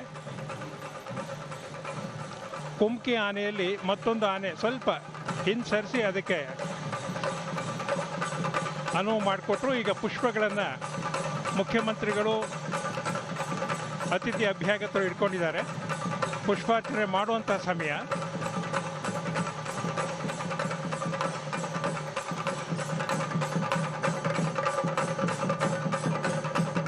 ಮುಖ್ಯಮಂತ್ರಿಗಳು ಪುಷ್ಪಾರ್ಚನೆ ಮಾಡಿದ್ರು ತಾಯಿಗೆ.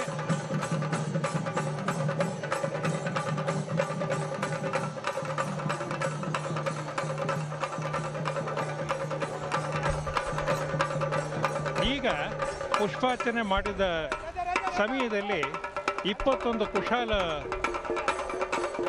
ತೋಪುಗಳನ್ನು ಹಾರಿಸಲಾಗುತ್ತೆ. ಇದು ರಾಷ್ಟ್ರವಂದನೆ ಮತ್ತು ತಾಯಿಗೆ ಗೌರವ ವಂದನೆ.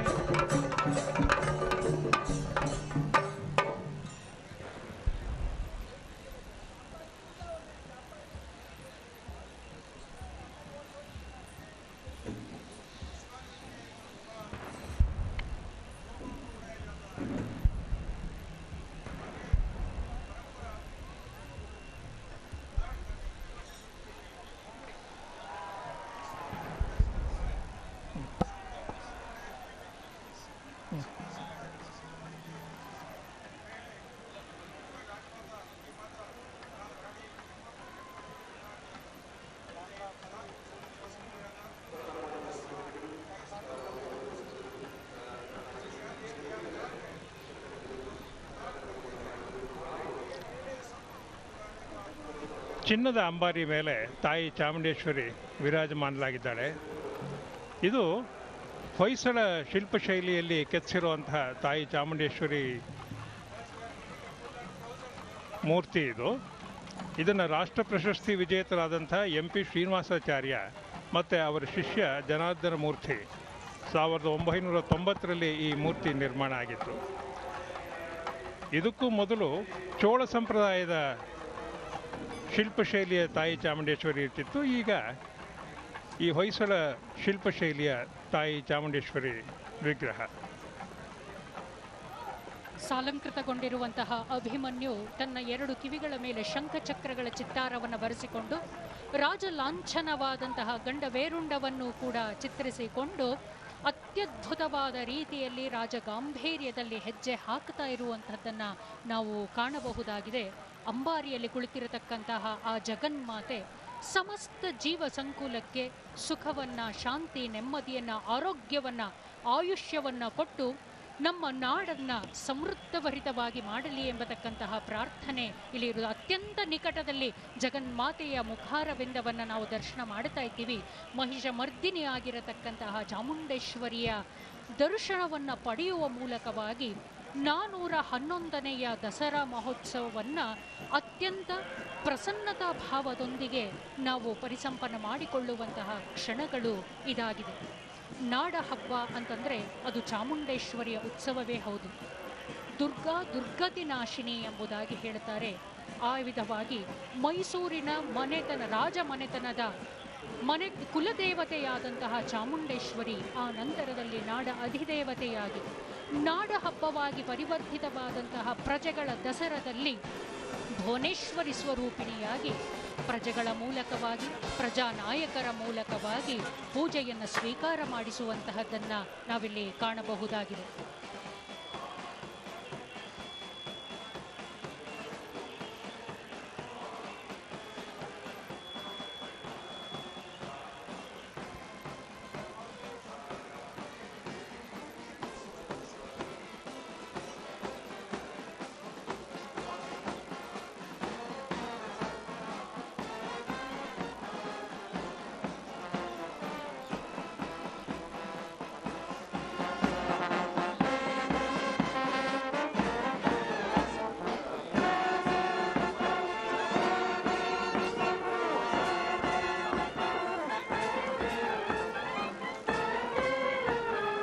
ಜಂಬೂ ಸವಾರಿ ಸಂಪನ್ನಗೊಳ್ಳುವ ಸಮಯ ಹತ್ತಿರ ಬರ್ತಾ ಇದೆ.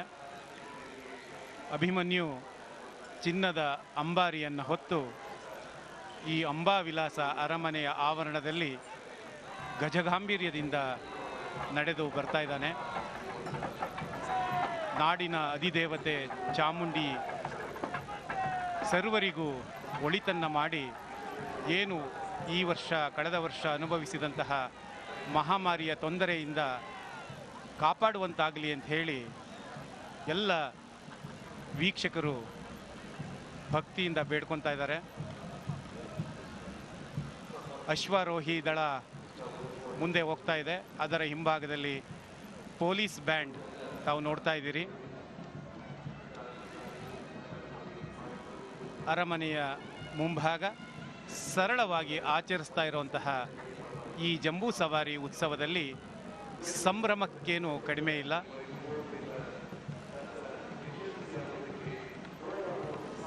ಚಿನ್ನದ ಅಂಬಾರಿಯು ಅಭಿಮನ್ಯುವಿನ ಬೆನ್ನಿನ ಮೇಲೆ ವಿರಾಜಮಾನವಾಗಿ ನೋಡಿ, ತಾಯಿಯ ಸಮೀಪ ದರ್ಶನ ಇಷ್ಟು ಸುಲಭವಾಗಿ ಯಾರಿಗೂ ಸಿಗೋದಕ್ಕೆ ಸಾಧ್ಯವೇ ಇಲ್ಲ. ಸರ್ವಮಂಗಳ ಮಾಂಗಲ್ಯೆ ಶಿವೆ ಸರ್ವಾರ್ಥ ಸಾಧಕೆ ಶರಣ್ಯೆ ತ್ರೈಂಬಿಕೆ ಗೌರಿ ದೇವಿ ನಾರಾಯಣಿ ನಮೋಸ್ತುತೆ. ತಾಯಿ ಎಲ್ಲರಿಗೂ ಶುಭವನ್ನು ಉಂಟು ಮಾಡಲಿ, ಸನ್ಮಂಗಳವನ್ನು ಉಂಟು ಮಾಡಲಿ ಅಂತ ಈ ಸಂದರ್ಭದಲ್ಲಿ ನಾವು ಕೇಳಬಹುದು. ಹಾಗೆ ಈ ಅಶ್ವಪಡೆ ಬಗ್ಗೆ ನಾವು ಹೇಳ್ತಾ ಇದ್ವು. ಇಂಗ್ಲಿಷ್ ವಶದಲ್ಲಿದ್ದಂಥ ಮೈಸೂರು ಸಂಸ್ಥಾನದ ಅಶ್ವಪಡೆಯನ್ನು ಟರ್ಕಿ ದೇಶದ ವಿರುದ್ಧ ಯುದ್ಧಕ್ಕೆ ಕಳಿಸಿದ್ರು ಅನ್ನೋ ಒಂದು ಚರಿತ್ರೆ ಇದೆ. ಅಲ್ಲಿ ಜೋಧ್ಪುರ ಸಂಸ್ಥಾನ ಮತ್ತು ಮೈಸೂರು ಸಂಸ್ಥಾನದ ಗಜಪಡೆಯವರು ಯುದ್ಧವನ್ನು ಗೆದ್ದರು ಅನ್ನೋದು ಸಹಿತ ಇತಿಹಾಸ. ಈ ಸಂದರ್ಭದಲ್ಲಿ ಇದು ಸೂಕ್ತ ಅನ್ನೋ ಒಂದು ಉಕ್ತಿಯಿಂದ ಇದನ್ನು ನಾವು ನೆನೆಸ್ಕೊಂಡು ಅಷ್ಟೇ. ವರ್ತಮಾನದ ಪರಿಸ್ಥಿತಿಗಳನ್ನು ಗಮನದಲ್ಲಿ ಇರಿಸಿಕೊಂಡು ಅತ್ಯಂತ ಸಂಕ್ಷಿಪ್ತವಾಗಿ ಆದರೆ ಶ್ರದ್ಧೆ, ಭಕ್ತಿ, ಸಾಂಸ್ಕೃತಿಕ ವೈಭವ ಇದಾವುದಕ್ಕೂ ಚ್ಯುತಿ ಬರದ ರೀತಿಯಲ್ಲಿ ಹಮ್ಮಿಕೊಂಡಂತಹ 411ನೆಯ ನವರಾತ್ರಿಯ ನಾಡಹಬ್ಬ ಇದಾಗಿತ್ತು. ಅಂಬಾರಿಯಲ್ಲಿ ಸಾಗಿ ಬರ್ತಾ ಇರತಕ್ಕಂತಹ ಜಗನ್ಮಾತೆ ತನ್ನ ಮಕ್ಕಳನ್ನು ಹರಸುವ ಸಲುವಾಗಿ ಬೆಟ್ಟದಿಂದ ಇಳಿದು ಬಂದು ತನ್ನ ಕರುಣಾಪೂರ್ಣವಾದ ದೃಷ್ಟಿಯನ್ನ ನೆರೆದಿರುವ ಸಮಸ್ತ ಭಕ್ತವೃಂದಕ್ಕೆ ಮಾತ್ರವಲ್ಲದೆ ಪ್ರಪಂಚದಾದ್ಯಂತ ಇರುವ ಆಸ್ತಿಕ ಸಮುದಾಯಕ್ಕೆ ಹಂಚುತ್ತಾ ಇರುವುದನ್ನು ಕಾಣಬಹುದು. ಸರಸ್ವತಿಯಾಗಿ, ಲಕ್ಷ್ಮಿಯಾಗಿ, ದುರ್ಗೆಯಾಗಿ, ಸಕಲ ಸ್ವರೂಪಿಣಿಯಾಗಿ, ಸಕಲ ಶಕ್ತಿ ಮಾತೆಯಾಗಿ ಅನುಗ್ರಹೋನ್ಮುಖಳಾಗುವಂತಹ ದಿನಗಳು ಈ ನವರಾತ್ರಿಯ ದಿನ. ಸಪ್ತ ಮಾತೃಕೆಯರ ರೂಪದಲ್ಲಿ ಪೂಜೆಯನ್ನು ಕೊಳ್ಳುವ ಮೂಲಕವಾಗಿ ಶಕ್ತಿ ಸ್ವರೂಪಿಣಿಯಾದ ಸರ್ವಮಂಗಳೇ ಸಕಲ ವಿಧವಾದ ಸುಖ, ಶಾಂತಿ, ನೆಮ್ಮದಿ, ಸಮೃದ್ಧಿಯನ್ನು ಕೊಟ್ಟು ಜೀವ ಸಂಕುಲದ ರಕ್ಷಣೆಯನ್ನು ಮಾಡಲಿ ಅನ್ನುವಂತಹ ಪ್ರಾರ್ಥನೆ ಕೂಡ ಈ ನಿಟ್ಟಿನಲ್ಲಿ.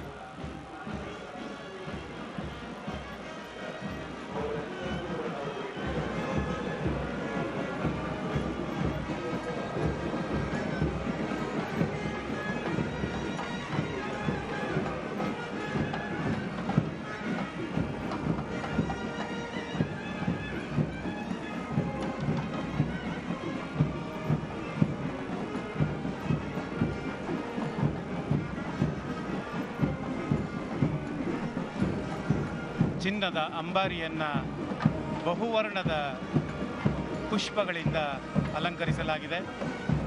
ಚಾಮುಂಡಿ ಬೆಟ್ಟದ ವಿಹಂಗಮವಾದ ನೋಟವನ್ನು ನೀವು ನೋಡ್ತಾ ಇದ್ದೀರಿ.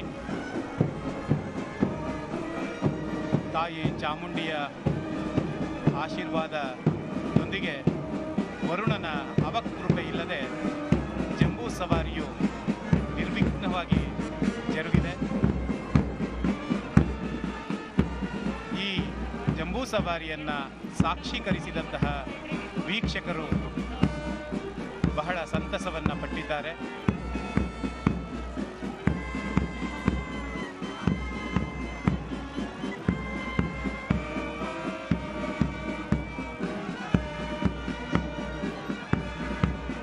ಚಂದನ ವಾಹಿನಿಯ ಮುಖಾಂತರ ವಿಶ್ವದೆಲ್ಲೆಡೆ ಈ ಜಂಬೂ ಸವಾರಿಯ ನೇರ ಪ್ರಸಾರ ನಡೆದಿದೆ. ತಮ್ಮ ಮನೆಗಳಿಂದಲೇ ಈ ಜಂಬೂ ಸವಾರಿಯ ವೈಭವವನ್ನು ವೀಕ್ಷಕರು ಕಣ್ತುಂಬಿಕೊಂಡಿದ್ದಾರೆ.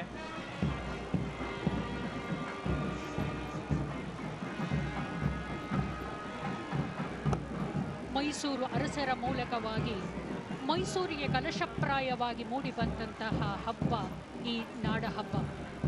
ಈ ನಿಟ್ಟಿನಲ್ಲಿ ಪ್ರತಿಯೊಬ್ಬ ಮೈಸೂರಿಗೆ ಮಾತ್ರವಲ್ಲದೆ ಮೈಸೂರು ದಸರಾವನ್ನ ವಿಜೃಂಭಿಸುವ, ಮೈಸೂರು ದಸರಾವನ್ನ ಸಂಭ್ರಮಿಸುವ, ಮೈಸೂರಿನ ದಸರಾವನ್ನ ಅತ್ಯಂತ ಸಂತೋಷದಿಂದ ಸ್ವೀಕಾರ ಮಾಡುವ ಪ್ರತಿಯೊಬ್ಬ ಮನುಷ್ಯನೂ ಕೂಡ ಮೈಸೂರು ಅರಸರಿಗೆ ಆಭಾರಿಯಾಗಿರಬೇಕು. ಇದು ಕೇವಲ ಒಂದು ಆಚರಣೆಯಾಗಿರದೆ ಇದರಲ್ಲಿ ಧಾರ್ಮಿಕತೆ ಇದೆ, ಇದರಲ್ಲಿ ಪೂಜ್ಯತೆ ಇದೆ, ಇದರಲ್ಲಿ ಸಂಸ್ಕೃತಿಯ ಸೌರಭ ಇದೆ, ಇದರಲ್ಲಿ ನೆಲದ ಸೊಗಡಿದೆ. ಎಲ್ಲವೂ ಮೇಳೈಸಿಕೊಂಡಂತಹ ಪರಂಪರೆಯ ವೈಭವೋತ್ಸವವಾಗಿ ನಮ್ಮ ನಾಡ ಹಬ್ಬ ಇಂದು ಗೋಚರವಾಗುತ್ತಾ ಇದೆ. ಈ ಪ್ರತಿ ವರ್ಷದ ದಸರೆಯ ವೀಕ್ಷಕ ವಿವರಣೆಯನ್ನು ನೋಡುವ ಮೂಲಕ, ಕೇಳುವ ಮೂಲಕ, ಪ್ರತ್ಯಕ್ಷವಾಗಿ ಅದರಲ್ಲಿ ಭಾಗವಹಿಸುವಂತಹ ಮೂಲಕ ನಮ್ಮ ಜೀವಮಾನಕ್ಕೆ ಒಂದು ಅವಿಸ್ಮರಣೀಯವಾದ ಘಟನಾವಳಿಗಳ ಸಾಲು ಸಾಲುಗಳನ್ನು ಮನಸ್ಸಿನಲ್ಲಿ ಛಾಪೊತ್ತಿಕೊಳ್ಳುವಂತಹ ಕ್ಷಣ ನಮ್ಮ ಮೈಸೂರಿನ ಜಂಬೂ ಸವಾರಿ. ನಾಡ ಅಧಿದೇವತೆಯ ಪರಮಾನುಗ್ರಹಕ್ಕೆ ಪಾತ್ರರಾಗುವ ಮೂಲಕ ಸುಭಿಕ್ಷವಾದ ನಾಡು ನಮ್ಮದಾಗಲಿ, ಸಮಸ್ತವಾದ ಪ್ರಜಾಪರಿವಾರ ಸಮುಷ್ಟಿ ಸಂತೋಷದಿಂದ ಆರೋಗ್ಯವಂತರಾಗಿ ಇರಲಿ ಅಂತ ಪ್ರಾರ್ಥನೆಯನ್ನು ಮಾಡ್ತಾ ಇದ್ದೀವಿ. ನಾಡ ಹಬ್ಬ ವಿಶ್ವವಿಖ್ಯಾತವಾದ ಜಂಬೂ ಸವಾರಿ ಇಲ್ಲಿಗೆ ಪರಿಸಂಪನ್ನವಾಗುತ್ತಾ ಇದೆ. ನಮಸ್ಕಾರ.